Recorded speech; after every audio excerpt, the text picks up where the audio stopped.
जो आपने बिजली सहूलत पैकेज का ऐलान किया, एक तो सर्दियों में नेचुरली प्रोडक्शन हमारी ज्यादा होती है और यूजेज जो है वो कम है। उसके लिए एक हल जो है, आपने ये कहा आवाम को कि गैस की बजाय बिजली पर रिलाई ज्यादा करें, लेकिन उसमें नेचुरली सवाल यही होता है कि बिजली की कीमत ज्यादा है। फिर आपने टैरिफ में जो कमी का ऐलान किया कि रेफरेंस बेंचमार्क के इस्तेमाल से इजाफी 25% यूनिट तक होगा।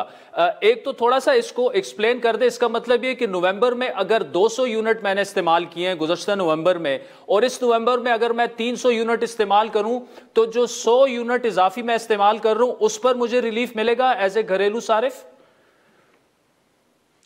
जी, इसके अंदर अप टू 25% की लिमिट है। अगर 200 यूनिट आपने पिछले नवंबर में इस्तेमाल किए तो इस दफ़ा जो उसका जो 25% है यानी 50 यूनिट, उस तक आपको जो एडिशनल 50 यूनिट है वो आपको 26 रुपए के पड़ेंगे, जो पूरी हमारे खिते के अंदर सस्ती तरीन बिजली होगी उन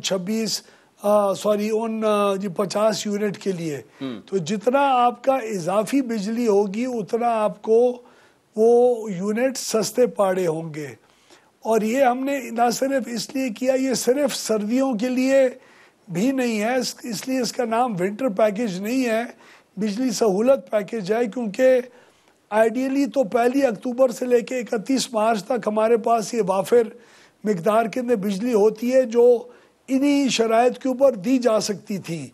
लेकिन हमारे IMF के जो डेवलपमेंट पार्टनर्स हैं उन्होंने यही इस चीज़ को बेहतर समझा कि इसको 3 महीने के लिए हम आजमाएं और फिर इसका जो रिज़ल्ट होगा उसकी बेसिस के ऊपर इसको शायद हम 31 मार्च तक उनको हम कोशिश करेंगे कन्विंस करने की कि 31 मार्च तक एक्सटेंड करें और इसको एक सालाना चीज़ बनाएं। ये नहीं कि 1 साल के लिए हो, बल्कि हर साल 1 अक्टूबर से 31 मार्च तक ये सहूलत हमारे सार्फिन के लिए मौजूद हो। अच्छा सरदार साहब, ये जो आपने बात की IMF की, अगला सवाल मेरा यही था। उन्होंने स्ट्रिक्टली हमें कहा हुआ है कि कोई सब्सिडीज और रिलीफ नहीं दी जाएगी। तो ये जो आपने रिलीफ का ऐलान किया है, तो आई टेक इट कि इस पर IMF को ऑन बोर्ड लिया होगा। दूसरा, जो आप सालाना की बात कर रहे हैं, सालाना पे उनको कैसे कन्विंस करेंगे जब वो 3 महीने के लिए बड़ी मुश्किल से माने, अगर माने हैं तो?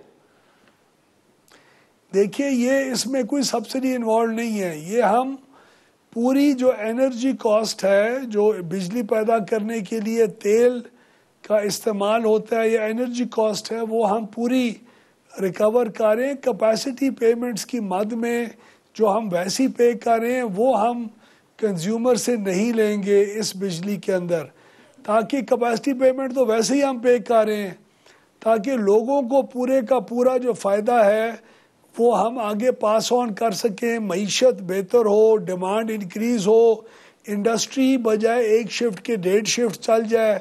और हर साल इस पैकेज को मुतारिफ कराने का, अगले 5 साल के लिए मुतारिफ करवाने का मकसद ये है कि इन 6 महीनों के लिए इंडस्ट्री अपने प्रोडक्शन लाइन के ऊपर जो ऑर्डर्स होंगे, जो उनकी कैपेसिटी प्रोडक्शन को बढ़ाने की होगी, वो इन महीनों के अंदर ज़्यादा भी फोकस करेंगे, ताकि इजाफी बिजली इस्तेमाल करके जब हमारे पास वाफिर होती है तो वो लोग अपनी ओवरऑल पूरी सालाना बिजली की कीमत को और बिजली के बिल को, एवरेज को वो नीचे लेके जा सकें, ताकि उनके लिए बिजनेस करना ज़्यादा फ़ायदा मंद हो इंशाल्लाह। ठीक। अच्छा, दूसरा कि ये बहुत एक हेल्दी तरीका है। ठीक है।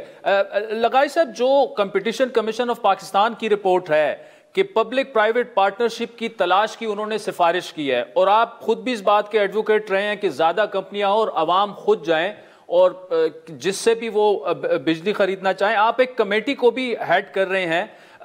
क्या बिजली की जो तकसीम कार कंपनियां हैं, अभी तक उस पर कितनी पेशरफ्त हो चुकी है, खुसूसन पब्लिक प्राइवेट पार्टनरशिप? दूसरा, 5 IPP से तो आपने रीनेगोशिएट कर लिया और आवाम को 70 पैसे का उससे रिलीफ भी मिला, अरबों रुपए की बचत भी मिली। अब व्हाट्स नेक्स्ट, क्या हो रहा है इस मामले में? आदिल भाई, हम समझते हैं कि हुकूमत के और प्राइवेट सेक्टर के जितने भी बिजली बनाने वाले कारखाने हैं, जिनको IPPs भी कहा जाता है प्राइवेट सेक्टर के जी, उन तमाम को हुकूमत के हों, वापडा के हों, न्यूक्लियर हों, हमारे अपने LNG के हुकूमत के प्लांट्स हों, कोयले के हों, जो भी है, उन तमाम को हम इंशाल्लाह उनके कॉन्ट्रैक्ट्स को बामी मुशावरत के साथ रिव्यू करके अगले 1.5 से 2 महीने में आपकी जो एग्जिस्टिंग सारा पावर की सोर्स है उसको हम बहुत रैशनलाइज करके ओवरऑल तमाम हम अपने सेक्टर के अंदर जनरेशन साइड के ऊपर अगले 10 से 12 साल का जो हमारा बिल होगा उसके अंदर आराम से तकरीबन कोई 1.5 से 2 खरब रुपए की, तकरीबन 2000 अरब रुपए की इंशाल्लाह टास्क फोर्स में मोहम्मद अली साहब हमारे साथ काम कर रहे हैं, बहुत अच्छा कर रहे हैं। जनरल ज़फ़र साहब हैं, उनकी पूरी हमारी टीम है, CPPA की, नेपरा के हर इदारे के लोग हमारे साथ जॉइंटली काम कर रहे हैं। तो तकरीबन 2-1 खरब रुपए की, बहुत 2000 अरब रुपए की बचत हम मुस्तकबिल के अपने सार्फिन को बोझ से ख़त्म कर सकेंगे 2 महीने के अंदर अंदर इंशाल्लाह।